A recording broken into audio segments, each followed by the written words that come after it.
nizungumze kwa haraka kidogo. Vijana mlioko hapa ambao mnatafuta kuolewa, kabla hujaomba kupata mchumba, kabla hujaomba kupata mme au mke, jiandae wewe kwanza kuwa mke bora au kuwa mme bora. Tengeneza maandalizi, anza kuongea kama mke wa mtu. Niliwaambia mahali fulani kwamba wakati mwingine ingia hata chumbani kwako, beba kikombe ka maji, piga magoti, mwambie karibu maji mume wangu, afu nashtuka kumbe sijaolewa. Ndio maandalizi menyewe ya kuwa mke.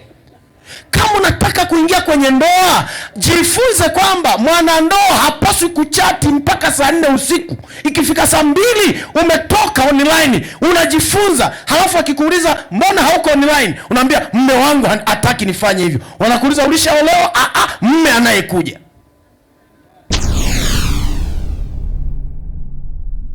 Get to the point. Take a step forward. Tulisema leo tutakuwa tukijifunza habari ya makosa 10 tunayoyafanya wakati wa kuomba. Sasa hivi tunajifunza makosa 5, mchana makosa 5.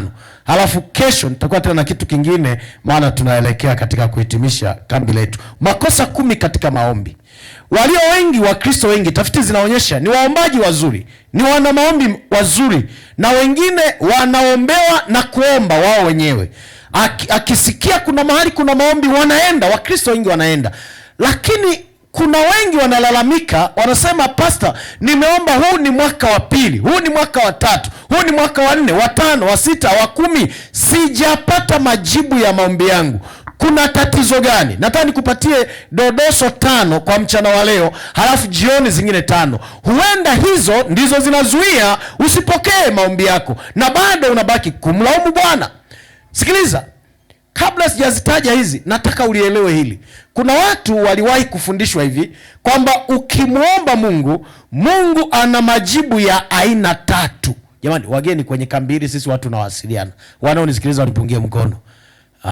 Kwamba Mungu ana majibu ya aina 3. Kwamba unaweza ukaomba, Mungu akasema ndio, au akasema hapana, au akasema subiri. Hizo tumesikia tukifundishwa hivyo. Lakini ninaomba kwa mimi kama mimi nikiri kwamba sijawahi kusoma habari hizo kwenye Biblia wala katika kitabu cha Roho na Nabii. Sijasema hazipo, sijawahi kusoma. Mimi maandiko ninayoyasoma ni haya: majibu ya Bwana yote ni ndio. Na kwa sababu hiyo, ni sisi uwezo wetu wa kibinadamu huyatofasiri mengine kama hapana, wakati Bwana amesema ndio. Na kwa sababu hiyo, nataka nikupe taarifa kwamba hata sasa hivi tulivyo kwenye makambi haya, hapa tulipokaa hapa, majibu ya maombi yenu mlioomba yako hapa hewani, yananing'inia. Sasa nani atayapokea, au kwa nini hatuyapokei? Sababu 5 katika mchana wa leo. Tuombe. Baba yetu na Mungu wetu unayetupenda, tafadhali tufundishe haya machache kwa muda huu mfupi, tuelewe. Ninatamani baada ya hapa watoto wako tuwe ni waombaji sahihi, ambao tutaomba kama mtumishi wako aliyeomba na jua likasimama, na alikuwa mwanadamu, na bado na sisi tunaweza kufanya hivyo. Tufundishe kanuni hizi za kuomba, na tufundishe makosa tunayoyafanya tusiyarudie tena, kwa jina la Yesu Kristo tunaomba na kushukuru, amen. Kitext, fungu letu elekezi ni Yakobo sura ya 4 mstari wa 3. Wale wasomaji wawili simue na microphone sasa, ili tutembee mwendo wa kasi sana. Yakobo sura ile ya 3 sura ya 4 mstari wa 3. Waliofika na wasome. 4:3. Karibu. Inasemaje? Hata mwaomba wala hampati kwa sababu mwaomba vibaya, halafu ili mvitumie kwa tamaa zenu. Kwa hiyo kuna wakati tunaomba vibaya. Sasa haya makosa tunaoomba vibaya ni yapi? Kosa la kwanza, wale mnaoandika, kosa la kwanza katika maombi, tuna imani ya kuomba lakini hatuna imani ya kupokea. Imani ya kuomba ni kubwa, halafu imani ya kupokea ni ndogo sana. Na hili sasa msirudie tena kuleta, mtaleta baadaye. Sawa rafiki? Mtaleta baadaye. Na hili linatutesa tulio wengi. Hata sasa hivi kwenye makambi haya nikisema wale mlio na kansa njoni hapa, Bwana anaweza kuponya. Wale mlio na ukimwi, wale mnaotaka kuolewa njoni hapa, watatembea, watu watakuja. Hiyo ni ishara ya kwamba wana imani ya kuomba. Lakini wakifika hapa, wakati mchungaji anaomba, utasikia vita inaendelea moyoni mwako. Kuna kitu kinakwambia hivi, huyu pastor anaielewa kansa kweli huyu? Hivi anajua anachokiomba kweli huyu? Ukisikia moyoni kuna kitu hicho kinatembea, hiyo ni ishara kwamba imani yako ya kuomba ni kubwa, lakini ya kupokea ni ndogo. Wako wengi tunaomba, lakini tuna fight tena maombi yetu. Unasema kwa jina la Yesu mwaka huu mtaji wako utapanda mpaka kufikia milioni 10 za Kenya. Alafu najiangalia milioni 10 mimi? Pastor ajielewi. Na hapa wengi mmeandika maombi. Na nimewapa mfano juzi na ninawapa tena mfano. Ukiandika hapa kwa mfano umetoka hapo umeandika ombi unasema Mungu, nisaidie mume wangu amekuwa katili sana. Ananitesa, ananipiga. Nikitoka kwenye makambi haya nikirudi nyumbani nikute amekuwa mpole na mnyenyekevu. Na kwa kweli baada ya kuandika unarudi nyumbani, waimbaji, unafika nyumbani unakuta mume wako amekaa kwenye kibaraza anakusubiri. Halafu unapotokea na kukimbilia kwambia, "Wow, mke wangu karibu sana." Hakuwahi kulifanya hilo. Baadaye unashangaa nasema, "Vipi mke wangu? Ni chakula nilichokiandaa unakipenda au niandae kingine? Nimekuandalia chakula." Sasa mbe makubwa ni yule mume wangu. Baadaye hujakasa unasema, "Nimeshapasha na maji ya kuoga mke wangu, ingia ndani kaoge." Unajisikiaje? Utaoga ya baridi au ya vuguvugu? Sasa huyu ana mpango mwingine na mimi. Haya maji yatakuwa na sumu. Umesahau kwamba uliomba kabisa ukaweka humu kwamba mimi nataka mume wangu abadilike. Na wengi hayo makosa mnayofanya. Unaenda kwenye maombi ya kina mama, maombi ya idara ya wanawake, mnaombewa ndoa zetu ziwe na amani, ndoa zetu ziwe na furaha, tupendane. Unashangaa mume wako hakuwahi kukutumia message hata siku moja. Unashangaa anakutumia message mara 3, "Nimekumisi sana mpenzi." Unasema ni wewe au ninaota? Imani ya kuomba ni kubwa kuliko imani ya kupokea. Wanaonisikia na waseme amina. Kwa hiyo mwambie Bwana kwamba kile ninachokiomba na kilingane na uwezo wangu wa kupokea. Nakupa mfano kwenye Biblia. Soma nami kitabu cha Mathayo mahali hapa, wanafunzi wa Yesu.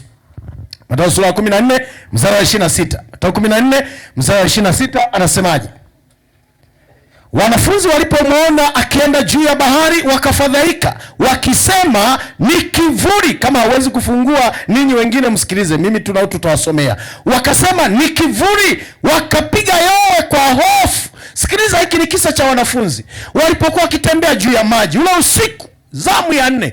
Wanaona boti nataka kuzama, boti nataka kuzama. Wakalia wakasema, "Bwana tuokoe." Wakaona Yesu anatembea juu ya maji, wakapiga yowe wakasema ni mzimu, ni kivuli. Wokovu unapokuja sometime unaona kana kwamba ni kitu cha kukutisha, ni kitu cha kukuua, kumbe uliomba kitu ambacho ulikiomba kimekuja. Ndipo Petro akamwambia, "Kama kweli wewe ni mwana wa Mungu, kama kweli wewe ndiye Yesu, ruhusu nitembee nije." Hiyo inaonyesha hawakuwa na imani kama yeye ndiye Yesu, lakini walimuomba, "Bwana tuokoe." Na Bwana amekuja. Hapo anasema kama kweli ndiye wewe.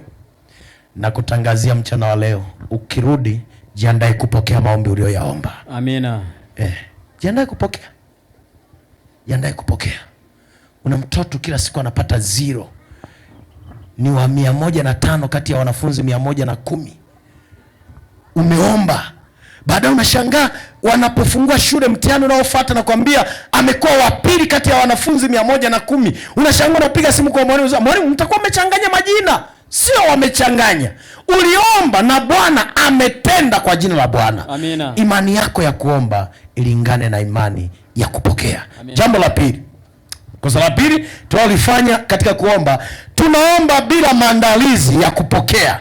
Tunaomba bila maandalizi ya kupokea. Wapendwa, maombi yanahitaji maandalizi. Usiombe bila maandalizi. Nizungumze kwa haraka kidogo. Vijana mlioko hapa ambao mnatafuta kuolewa, kabla hujaomba kupata mchumba, kabla hujaomba kupata mme au mke, jiandae wewe kwanza kuwa mke bora au kuwa mme bora. Tengeneza maandalizi. Anza kuongea kama mke wa mtu. Niliwaambia mahali fulani kwamba wakati mwingine ingia hata chumbani kwako, beba kikombe ka maji, piga magoti, mwambie, "Karibu maji mume wangu." Afu nashtuka, kumbe sijaolewa. Ndio maandalizi menyewe ya kuwa mke. Kama unataka kuingia kwenye ndoa, jifunze kwamba mwanandoa hapaswi kuchati mpaka saa 4 usiku. Ikifika saa 2 umetoka online, unajifunza. Halafu akikuuliza, "Mbona hauko online?" Unaambia, "Mume wangu hataki nifanye hivyo." Wanakuuliza, "Ulishaolewa?" "Mume anayekuja." Wachache mtanielewa. Chache mtanielewa. Fanya maandalizi. Wewe unataka kupanda cheo, ni mwalimu wa kawaida, unataka uwe headmaster, uwe headmistress, anza kuishi kama headmaster, anza kuishi kama headmistress. Ukifika mahali fulani, jaribu kuokoa. Mbona maji yanatoka toka mjazima? Mbona hamjafanya? Mbona umeme huko unawaka mpaka saa 4? Wanasema who are you? Mimi tu ni mwalimu wa taaluma. Alafu naenda kukaa. Sasa huyu anatufaa kwa headmaster. Sasa mama, unaomba, unaleta maombi hapa. Wanawake samani, sipangi kumuumiza mtu yeyote. Unaleta maombi hapa, eti unataka mtoto, halafu wakati huo, nisikilizeni, unaona mtoto wa jirani yako ametoka chooni na amejisaidia na kinyesi kinaning'inia, halafu na bana poa. Mama yake yuko wapi? Wewe haufai kwa mama. Kabisa. Anza maandalizi. Utakapokaona kale katoto, kaite, mwambie samahani, Ami njoo, naona umejisaidia, uwe na amani, na kutoa kwenye kinyesi Ami, hafu kaoshe, peleka kwa mama, mwambie mama, mwanao alikuwa amejisaidia, nimemosha. You are preparing yourself kuwa mother. Amen. Unajiandaa kuwa tajiri na una roho mbaya, tutafaidi kweli chochote? Wapi? Mungu anasema huyu hafai. Just prepare yourself.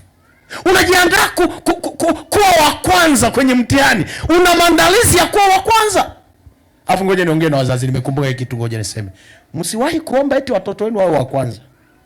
Kabla hujaomba jiulize, umejiandaa huyo mtoto kwa wa kwanza? Maana haya mafanikio yanapokuja yana vituko vyake.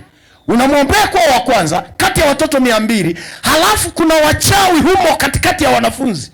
Na mwanao hana kinga yoyote, hana maombi, hatolewi sadaka, unamwombea awa wa kwanza, watakatandika juju mpaka utashangaa. Nimesoma na kijana mmoja sekondari. Wale ni miongoni mwa watu tulikuwa tunawaita people calculating like machine. Anapiga mahesabu. Lakini kwa sababu hakuwa na ulinzi wa Bwana, siku ambayo tuko kwenye mtihani wa form 4, listen, amekaa kwanza kuandika, haja ndogo ikaanza kuchuruzika, mkojo unamiminika. Akinyanyuka kwenda chooni, mkojo unakata. Akirudi kukaa, mkojo unachuruzika, mpaka akaacha kufanya mtihani. Mpaka hivi tunavyozungumza ni mpiga debe yuko stendi. Wewe ng'ang'ana, tunataka mwanangu awe wa kwanza, awe wa kwanza. Unamfanyia maombi ya kutosha kwamba taepukana na nguvu za giza za wamama na wao wanaotamani watoto wao wawe wa kwanza? Anayenielewa na anipungie mkono.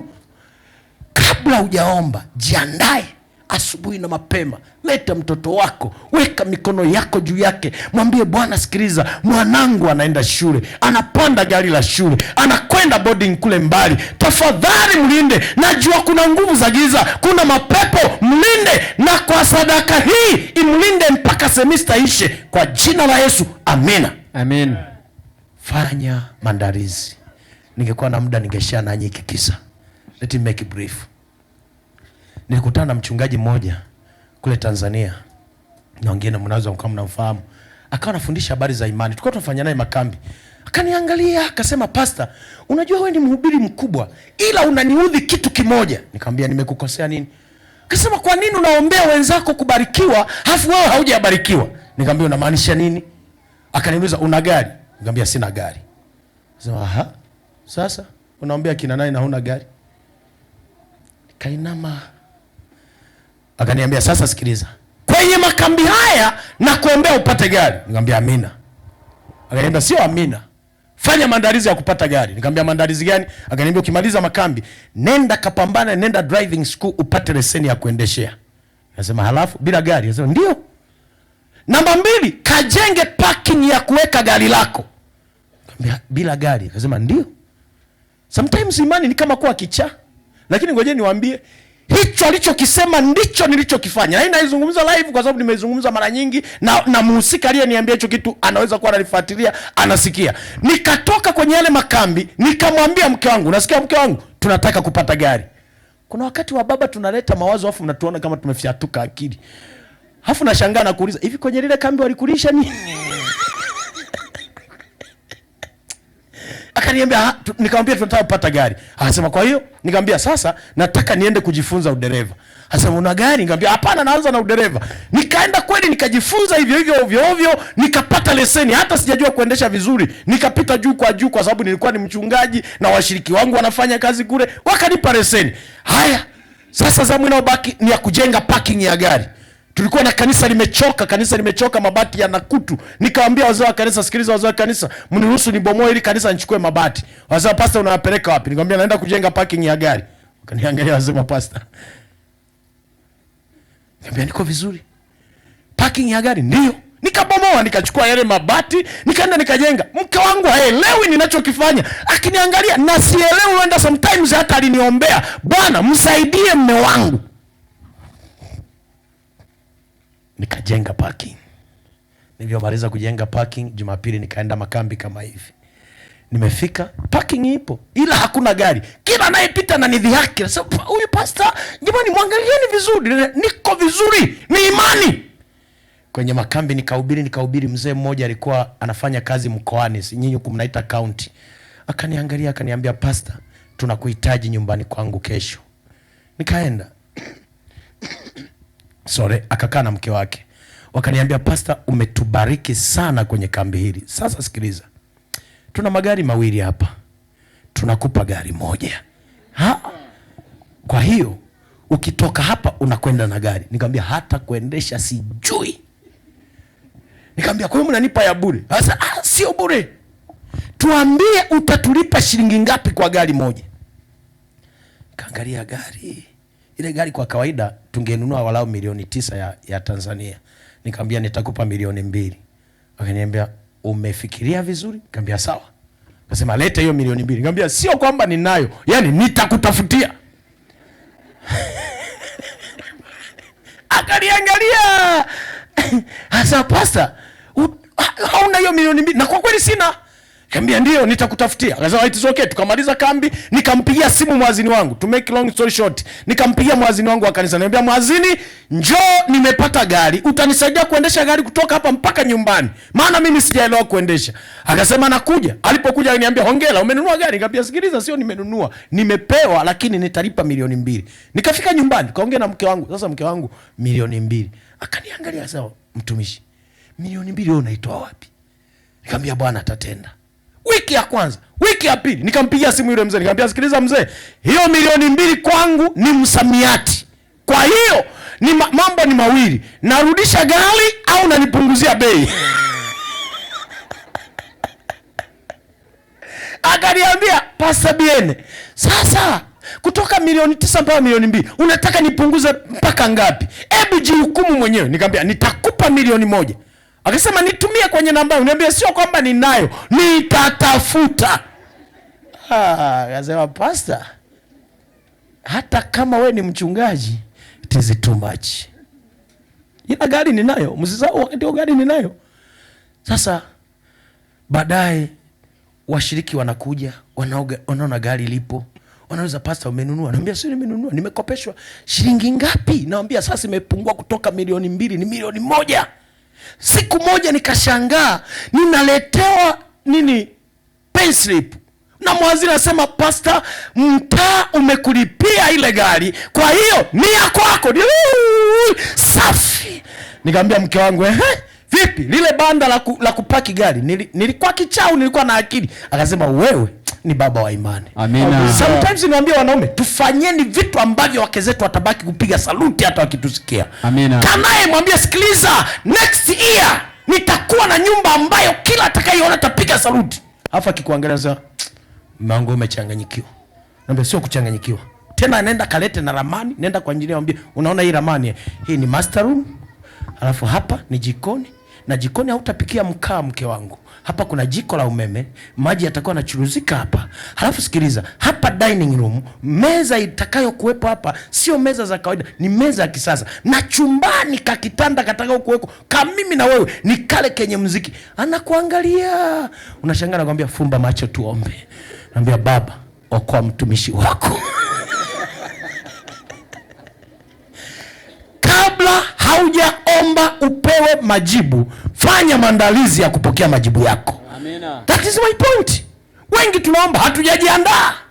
Ulize hata vijana wanaoleta maombi hapa wapate wenzi, waulize wamejifunza kuishi kama wake za watu. Maana mke wa mtu hawezi kukaa skin tight kaonekana.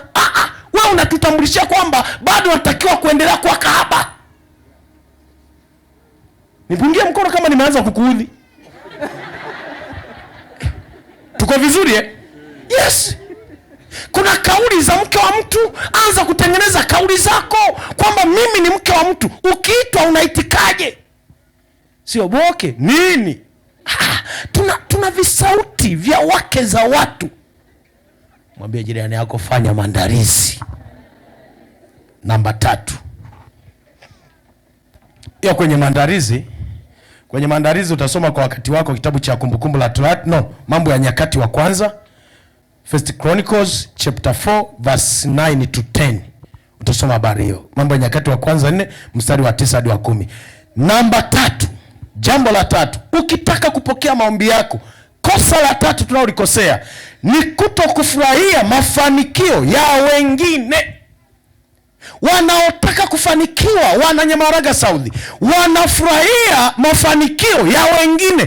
Ukiona moyoni mwako wenzako wamefanikiwa, unaumia, kuna kitu kinauma. Waimbaji, kwaya imeimba wakapewa amina. Jamani, tuwape amina.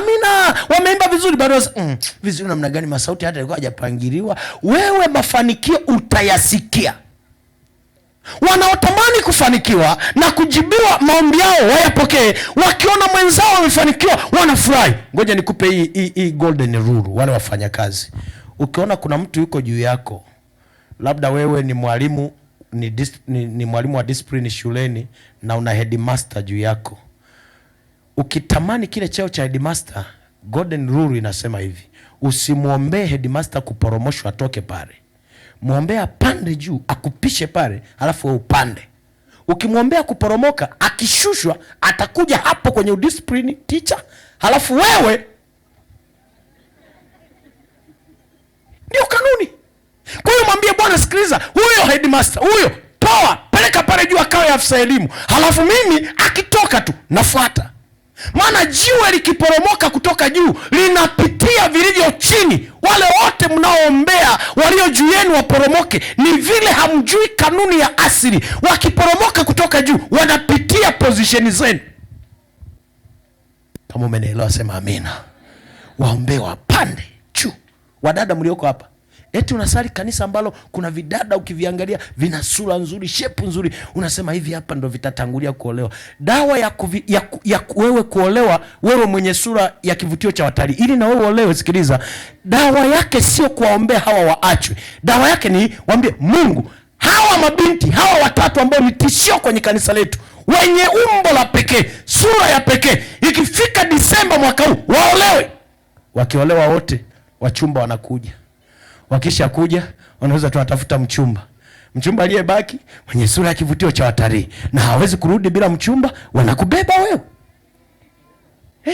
Lakini unapoomba unasema wasiolewe, tuisha, wakija wanaendelea kuwaona wale. Maana vijana wengine mmedanganywa na walimu wengine wa madarasa, wanaambia mke mwema awe tu na tabia njema.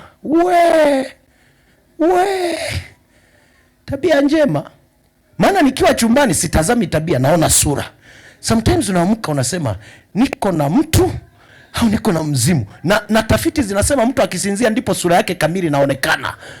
Ngine anasinzia kama anatumbuliwa majipu, sura ngumu kama ya limao.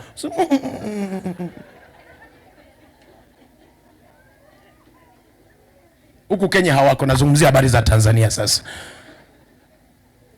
Kwa hiyo ili uolewe, ombea hao walio juu yako waondoke, waende, waolewe haraka. Tena ninakusii, kama kuna binti unayemuona ni threat kwako kwamba huyu ataolewa kabla ya mimi, leta maombi, weka hapo, mwambie Bwana, huyu binti aolewe haraka, atupishe na sisi tuolewe.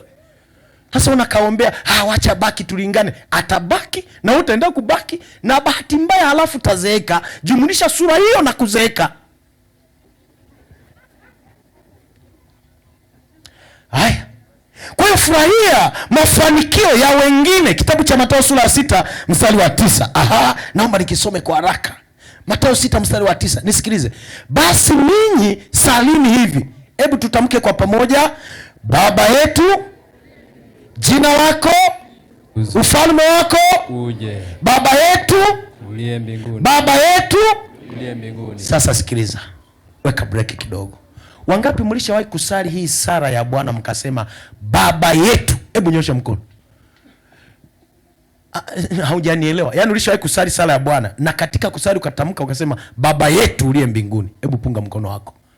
Sasa huenda ulisali bila kujua. Let me tell you this. Unajua unaposema baba yetu uliye mbinguni, maana yake umesema huyo baba wa mbinguni sio baba yangu peke yangu, ni baba wa wote walio chini ya dunia.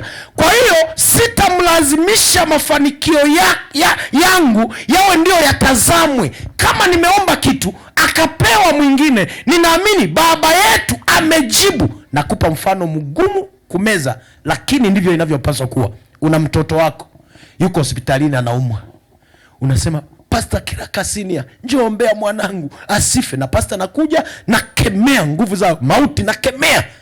Halafu pande wa pili kuna mfanyabiashara wa majeneza anasema baba yetu uliye mbinguni, utupe leo riziki yetu ya kila siku. Na yeye anamtaka Pastor Kiraka, pastor njoo niombee, biashara yangu haiendi. Kuna mtu hajanielewa mpaka hapo. Sasa katika maombi unashangaa mwanao badala ya kupona anakufa. Angalia tunavyolalamika, baba ulikuwa wapi? Mbona mtoto wangu amekufa? Halafu baada ya kufa unaenda kununua jeneza la 400,000. Muuza majeneza anasema baba, wewe ni Mungu unayejibu maombi. Nataka nikuulize, ni baba yetu au sio baba yetu? Unapolazimisha mwanao apone, maana yako unamfanya Bwana awe baba yako, si baba yetu. Tumedondosha hela, unaanza kulalamika, nilikuwa na pesa kabisa humu 10,000 ya Kenya imedondoka. Umesahau aliyeokota alisema utupe leo riziki yetu.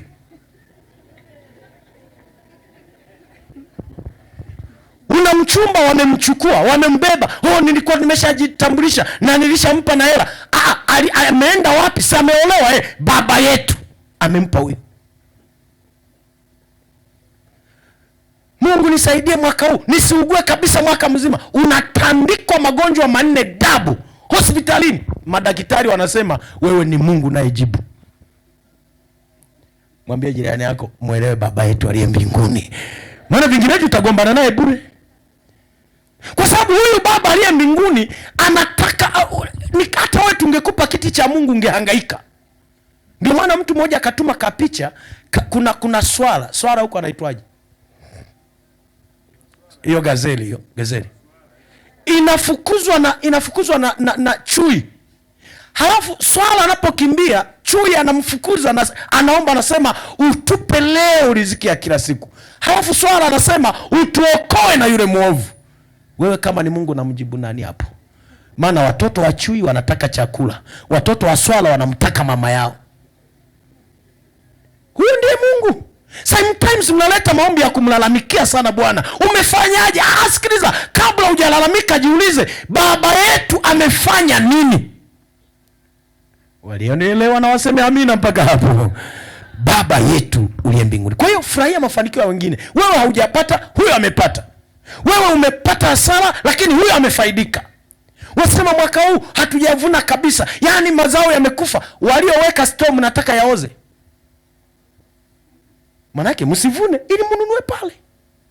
Mwisho wa kunukuu. Ningekuwa naongea na mliokomaa kiroho, hata kama mume wako angeporwa akachukuliwa na mwingine, ungebaki kusema baba yetu uliye wapi jamani? Sangalia watu wanavyolia mpaka wanasema hata kanisa nimeliacha maana mume wangu nimeufumania. Baba yetu uliye mbinguni. Namba 3. Namba 4. Kosa la 4 tunalofanya ni mawili tu, sasa nimalizie, alafu sasa tutoe sadaka zetu. Kosa la 4 tunalofanya. Kosa la 4 ni kuchanganya nyakati. Kuchanganya nyakati. Hili neno nyakati kwetu linafahamika vizuri. Nyakati ni wingi wa neno wakati. Sasa nisikilize. Wachungaji walioko hapa wanaweza kunielewa vizuri. Kwenye neno la Kiyunani au la Kigiriki, na intention yangu sio kuambia kwamba najua Kigiriki, na hilo mlichukulie tu vizuri. Nataka tuelewe hiki. Kwenye neno la Kigiriki, neno time lina maneno mawili ambayo yanazungumzia the same word. Yaani hilo neno time katika lugha ya Kiyunani lina maneno mawili. Neno la kwanza ni kairos, neno la pili ni chronos. Sasa tujifunze Kigiriki. Hebu tamka kairos, halafu tamka chronos. Sasa sikiliza, kuna tofauti haya maneno. Kairos ni time, lakini ni time ya Bwana. Chronos ni muda huo, lakini ni muda wa mwanadamu. Yaani ni sawa na kusema mimi nitaolewa nikiwa na miaka 20. Huo ni muda wako, chronos. Muda wa Bwana nakwambia utaolewa ukiwa na miaka 80. Ni kairos. Bwana ameamua. Sasa katika kutokupokea majibu yetu, tunachanganya nyakati. Kwa mfano, Kutoka 20 fungu la 8 hadi la 11 anasema ikumbuke siku ya Sabato fanya nini jamani? Siku sita fanya nini? Utende mambo yako, lakini siku ya saba ni Sabato ya nani jamani? Siku hiyo asifanye kazi yeyote, wewe wala mwana wako wala binti yako wala mtumwa wako. Maana yake siku ya saba ni kairos, ni muda wa Bwana, kazi yoyote. Unapofanya kazi siku ya Sabato umechanganya nyakati. Wakati wa Bwana umeutumia kwa mambo yako, na yeye kitakachofuata ataondoa wakati wako. Waimbaji, nizungumze na ninyi hili nalo mlielewe. Mlishawahi kupanga tutakuwa na zoezi saa 8 mchana afu mtu anakuja saa 9? Unajua mnafanya vitu mnajoki, mnadhani ni vitu vya kawaida. Na mnakubaliana kabisa. Wangapi wanasema kesho saa 8 zoezi linaanza? Hey! Mnamuona mdada ndo anatembea kama ng'ombe aliyeishiwa gilisi kwenye miguu. Huyo saa 10 ndio anakuja kwenye zoezi. Huyo anakuja. Hapa kifika wala hana wasiwasi. Samahani jamani, mnajua ninanyonyesha kale katoto kangu. So kwa baraka ya mtoto ndio kufanya. Sikiliza sasa, ule muda wa kuanzia saa 8 mpaka saa 11 mlioupanga kwa ajili ya zoezi ni kairos, ni muda mtakatifu wa Bwana. Kazi utakayoifanya ndani ya yale masaa ya zoezi haitazaa matunda kamwe. Ndio maana mnaona virana vinatufatafata. Nilikuwa na wateja walikuwa naleta hapa sare zao ninashona, lakini leo hawaji. Tukuulize, haukuwahi kwenda kukanyaga cherehani wakati wa muda wa maombi ya Jumatano? Haukuwahi kwenda kukanyaga cherehani wakati wa muda wa zoezi la kwaya? Narudi kwenu. Unajua biashara imekuwa ngumu, wateja hawaji. Tunakuuliza, haukuwahi kufungua duka wakati wa siku 7 za makambi? Mashamba yangu yamepigwa laana. Haukuwahi kwenda shambani wakati wa makambi? Maana hata mvua ilionyesha juzi na jana imetuchambulia Misri ni nani na Mwisraeli ni nani. Mimi ninajua mambo mawili tu yanayoleta laana kwenye shamba. Hii ni out of my topic, lakini nakupa tu kwa faida yako wale wakulima. Mambo mawili tu ninajua yanayoleta laana kwenye shamba hata tusibarikiwe. La kwanza ni hilo, muda wa Bwana tunautumia kwenda shambani. Hilo ni la kwanza kabisa. La pili, tunalaani shamba sisi wenyewe. Tunakwenda shambani tukiwa tumechakaa. Hata anajiita ni mkulima, mama anaenda shambani na blouse iliyochanika. Akinyanyua jembe matiti anafyatuka. Yaani amesharani shamba afa anategemea avune. Ananyanyua jembe sketi inadondoka. Oh Mungu wangu, anarudisha. Hayo matendo yanafanya shamba lilaniwe na hautavuna kwa jina la Bwana.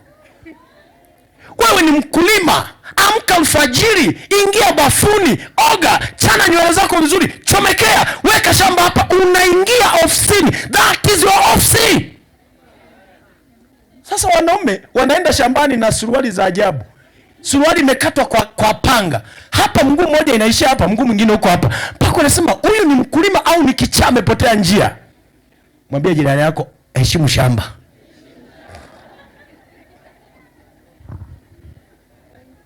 Nizo njia mbili tu zinazorani shamba, wala sio nyingi, mbili tu. Yaani sikiliza, ukiona haujavuna kabisa, wewe mtakatifu wa Bwana unayetoa zaka kwa mpango na sadaka, halafu haujavuna, mawili tu. Moja, ulitumia wakati wa Bwana kwenda shambani.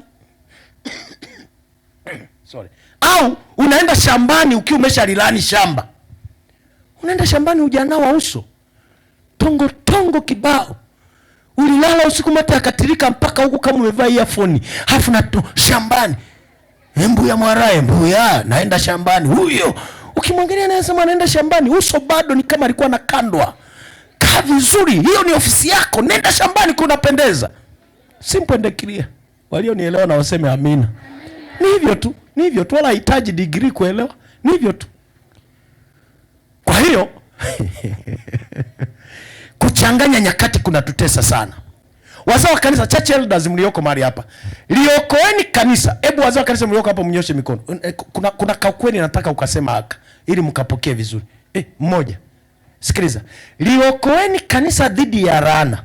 Haya mabaraza mnayotangaza, baraza la kanisa ni saa 2 kamili. Alafu tunaanza saa 4. Ile saa mawili yote tulikuwa kwenye kazi zetu, tunapiga laana washiriki. Ni heri tukubaliane jamani, tutaanza saa 4 kamili.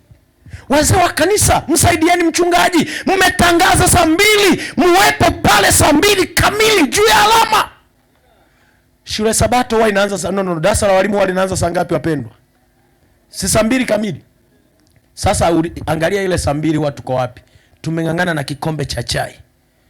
Muda wa Bwana tunatumia kwa chai. Ndio maana tunapigwa laana wakati mwingine, hata uwezo wa kuhimili kupata chai hiyo unapotea. Nataka nitoe wito kwenu, acheni kuchanganya nyakati. Wakati wa Bwana ni wa Bwana. Tena makambi ya mwakani, nimerudia nilolisema jana, wafanyakazi wote ombeni likizo, waambieni huu ni wakati wa Bwana, ni Kairos, tulia miguuni mwa Bwana. Baada ya kutoka hapo utaona mifuriko ya baraka. Acha kuchanganya nyakati.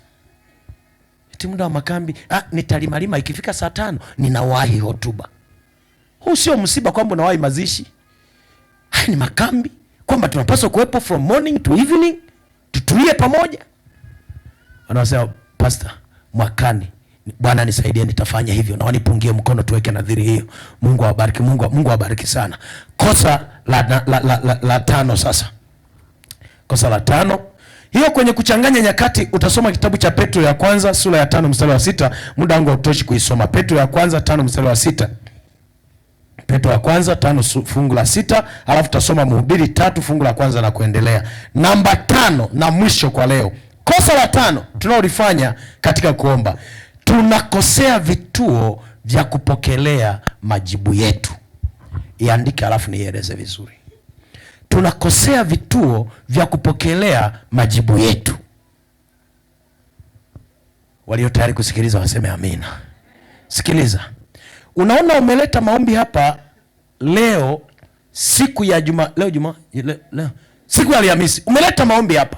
Ukasema Baba, nina ugonjwa unanisumbua, na ninaomba hii nizungumze taratibu kabisa, maana practice, nimeshaona Mungu anavyofanya. Umeandika kabisa, Bwana nisaidie magonjwa yanayonitesa yapone. Mungu anasema yes, nimesikia maombi yako, ila malaika wa uponyaji atakaye kuponya ugonjwa wako atashuka Ijumaa kwenye kufungua Sabato.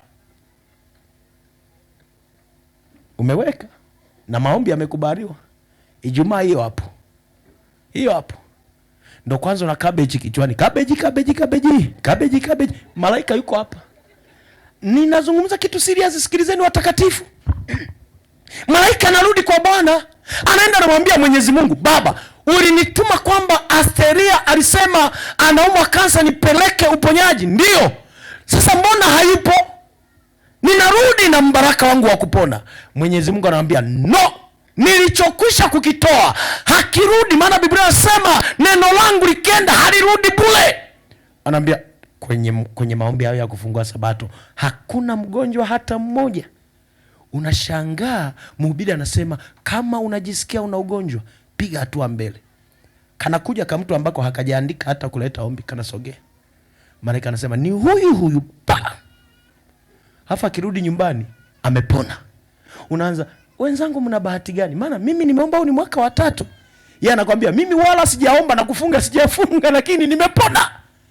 Na hiyo ndio tofauti ya watu tunaojibiwa. Kuna watu tutafunga mpaka tupata vidonda vya tumbo, hatutapokea majibu. Na kuna watu hawajafunga wana majibu. Bwana nipe mchumba. Anakuambia nimekuelewa. Yupo. Ila mchumba huyo nitamleta siku ya maombi ya Jumatano. Mwisho wa kunukuu. Jumatano sasa. Mtafute Mary mahali aliko Jumatano. huyo anakanyaga cherehani ya butterfly, ana sare za wanafunzi. Malaika anakuja anasema, baba, Mary alisema anataka mchumba. Ndio. Sijamuona. Anasema neno langu halirudi bure, uuliza hapo. Kuna kamtu kamekuja bahati mbaya tu, kalikuwa kanapita kwenda Mabera, kakasikia kuna makambi. Anasema hapa ndipo nikaombe. Kanasogea, wanaohitaji wachumba hako. Baadaye malaika anasema kuna kamtu nimekaona hapa, sasa patia huyo, peana yeye. Anapewa yale majibu. Wewe uliyeomba haupati. Ndugu zangu, tunakosea sana vituo vya kupokelea. Maombi ulioyaomba leo hauyapokei leo, utapokea kesho kutwa. Sikilizeni wale mnaoomba mafanikio na utajiri. Unaomba kesho, sasa Bwana nataka nitajirike. Mungu anasema nimekujibu, ila majibu hayo utayapokea siku ya Jumapili kwenye kituo cha watoto yatima. Malaika anatafuta, hakuna mtu. Wana share na ninyi hili. Tulianzisha ka programu haka na mke wangu, tumeona kakitubariki. Kila Jumapili ya baada ya mshahara tunachukua fedha, bila kujali ni kubwa kiasi gani. Tunatafuta kikongwe mmoja, bibi mmoja, babu mmoja, tunanunua sabuni, sukari, mafuta, tunakwenda kwake, tunaandaa na breakfast. Tunakwenda, unamwambia sikiliza bibi, leo tutakula na wewe breakfast. Watoto wako pale, wanamuona babu ambaye vingo vimechanika, mnakaa naye anakula. Baadaye mnampatia, haya mafuta ni ya kwako, hii sukari ni ya kwako, hii sabuni ni ya kwako. Mkitoka na tiririsha machozi, anasema wanangu, Bwana wainue. Na tumeona akifanya hivyo. Nyinyi vijana mnaohonga, haya mabinti ya leo ambayo yanaomba mpaka ya kutolea, mtacheza sana kwata, hamtafika. Kama mngeelewa kanuni ya mafanikio, kanuni ya mafanikio haipo kwenye kumnunulia binti vocha. Kanuni ya mafanikio ipo kwenye kununua sabuni kwa yule bibi asiyejiweza. Mnahonga sana sana. Hafu mabinti ya siku hizi yasivyokuwa na shukrani. Ninakuomba kabisa nitumie shilingi 1000 ya Kenya, unatuma. Alafu nakwambia sasa hii nitaitoaje? Wakikata, yani kama limefanya kibarua kumbe limepewa. Nataka nikwambie kwa jina la Bwana, hiyo 1000, hiyo 1000 ya Kenya ungeipeleka kwa babu mmoja ambaye kiatu kimeisha mpaka kinatembelea upande. Ukamwambia sikiliza babu, kuna kiatu chako hapa. Hapo ndipo baraka zilipo. Neno linalosema ubarikiwe lina nguvu sana kuliko neno linalosema thank you baby. Au ni matapeli tu, hakunaga baby dunia hii. Huko ndiko kuliko na baraka. Na waombea mchana wa leo, zingatieni vituo vya kupokelea mafanikio yenu. Na umuulize Bwana. Headmistress moja juzi huko niliko hama akanipigia simu asema pastor, nimeelewa somo lako hili. Nilikuwa nafundisha kwenye mtaa wangu. Akasema nimeelewa. Nimemuuliza Bwana aniambie, na huenda hata huwa ananifuatilia sana kwa sababu nimeshare link, huenda yuko online. Akasema pastor, nimemuuliza Bwana, mimi kituo cha baraka zangu kiko wapi? Ameniambia kituo cha baraka zangu kila Jumapili asubuhi nitakuwa napeleka uji kwa wagonjwa hospitalini. Akaniita mimi na mke wangu, akasema njoni muweke wakifu nini hizi chupa za chai, thermos hizi ziweke wakifu, nitaanza kupeleka. Mpaka leo tunavyozungumza ni mwalimu mkuu wa shule wa kike. Kila Jumapili asubuhi anakwenda hospitalini, anatawanya uji kwa wagonjwa bila malipo. Akirudi juzi amefanyiwa kituko na Mungu mpaka nalia. Nashangaa ananiambia, pastor, mbona umekaa kimya kama hujaona kitu? Nikamwambia kitu gani? Kwani uko hawaoni message? Nikiwa hapa hawaoni message. Nikamwambia message gani? Akasema kuna pesa nimekuwekea CRDB. Nikamwambia tulia kidogo. Kaenda kwenye mtandao nikaangalia, nakuta kweli pesa imeingia. Nikamwambia ni ya nini? Ninakushukuru sana kwa lile somo. Kuna kitu Bwana amenifanyia. Watu wanajua vituo vya kupokelea. Wewe baki tu hivyo, umebakiza sherehe, kitchen party, send off, harusi na kadhalika. Hivyo sio vituo vya kupokelea. Zile 1,000,000, 500,000, 10,000 unayotumia kwa ajili ya harusi, ungetumia kusaidia yatima, maombi yako yangejibiwa haraka sana. Mambo 5 ni hayo, na jioni tutamalizia 5. Wanaosema Mungu nisaidie kwa kweli. Imani yangu ya kuomba ilingane na ya kupokea. Nisaidie nifanye maandalizi ya kupokea majibu. Nisaidie nisichukie mafanikio ya wengine. Niondoe roho ya wivu ndani yangu. Nisaidie nisichanganye nyakati. Kama ni wakati wa Bwana nitakwenda. Sijajua huku Pastor Kiraka kwako huku kumebarikiwa kiasi gani? Unaona huu umati wa watu uliokaa hapa, njoo Jumatano ya maombi, tafuta wako wapi. Na hata mna mchungaji hapa na karama ya kuomba, unaweza wakuta wanaokuja hata sio washiriki wake. Unajua nabii hapati heshima nyumbani kwake. Mimi mwenyewe ninafanya hiyo huduma, I was sharing na huyu pastor, ninamwambia mimi kule niliko kila Jumatano huwa ninakaa, watu wanapanga mstari, utakuta wameninginiza hereni, wamevaa hivi, ni wapagani, wasabato wako busy wanakimbizana na mboga kule. Baraka zinakwenda kwa hao watu. Jumatano hawapo kabisa. Tafuta, wako kule sokoni wanahangaika na bidhaa ndogo ndogo. Bwana amepanga sisi tuwe vichwa na wala sio mikia, watu wa Mungu. Na kwa sababu hiyo tunapaswa kufuata kanuni za kufanikiwa. Mwakani Bwana afanye jambo kwa ajili yako. Tunatamani ndani yetu. Unajua wengine vituo vya kupokelea baraka ni hapa kwenye makambi. Unamfuata tu pastor, anamwambia pastor, mumealika wageni wangapi kutoka nje? Anakuambia wageni 3. Sasa sikiliza, fare yote hao wageni nitalipa mimi na mke wangu. Hapo ndipo kituo cha baraka. Yaani mnavyoniona hivi mimi na uchungaji wangu, nilipokuwa mtaani, kila makambi lazima tutenge mulo wa wachungaji. Na kwa sababu tunaishi na vikuku pale, kuna wakati tunatoa kuku, tunamwambia mchungaji, mwenyekiti wa kambi, kuku wote wa makambi mimi na mke wangu tunatoa. Hata sisi wachungaji tunahitaji baraka, wapendwa, sio ninyi tu. Na kwa sababu hiyo tumemwona Bwana akifanya muujiza leo, kesho, siku kwa siku anatuinua. Wangapi wanasema Bwana, ninatamani na mimi majibu yangu yanishukie leo, kama nilikosea nisamee, naanza upya kuanzia leo. Wasimame pamoja nami. Get the point. Take a step forward.